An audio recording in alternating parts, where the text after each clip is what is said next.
चातुर्याची गोष्ट. एका गावात राघव नावाचा शेतकरी राहत होता. तो खूप गरीब होता, पण खूप कष्टाळू आणि चतुर होता. त्याच्याकडे एक लहान शेत आणि एक म्हैस होती. त्या म्हशीचे दूध विकून तो आपली उपजीविका करत असे. एके दिवशी त्याच्या शेतात काम करत असताना त्याला एक मोठा आणि वजनदार सोन्याचा नाण्यांचा घास सापडला.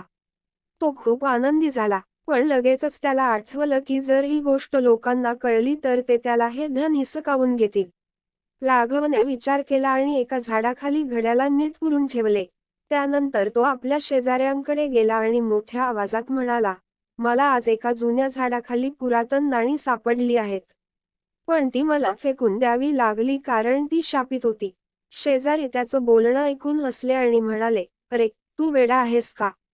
असं धन मिळालं तर कुणी सोडतो का? पण राघव काहीच बोलला नाही. काही दिवसांनी एका लालची माणसाने तो घास शोधायचा प्रयत्न केला. त्याने सगळी झाडं उकरून पाहिली, पण त्याला काहीच सापडलं नाही. शेवटी त्याने राघवला विचारलं, तू तो घा कुठे टाकलास? राघव हसून म्हणाला, शापित धनाचं लोभ करणं चांगलं नाही. त्याच्यापेक्षा कष्ट करून मिळवलेलं धन आनंद देतं. ही गोष्ट ऐकून गावकऱ्यांना राघवच्या चातुर्याची जाणीव झाली आणि ते त्याचं कौतुक करू लागले. तात्पर्य: संकटांवर मात करण्यासाठी चातुर्य आणि संयम महत्त्वाचे आहेत.